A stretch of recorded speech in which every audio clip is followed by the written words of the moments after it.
கைபிடித்து ஓடி வாரம் சுடலை மாறு வெள்ள நல்ல குதிரையில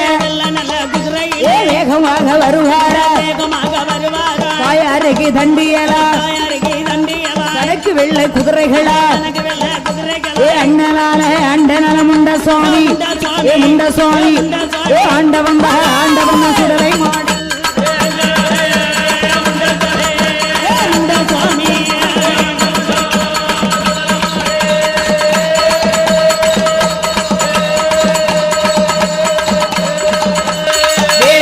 வேளையா விளையாடும் நேரம் ஐயா சமய நல்ல சமயம் ஐயா சம்மதிச்ச நேரம் ஐயா ஒத்த வந்த கையில் பிடித்து ஓடி வாரான் சுடலத்தையோ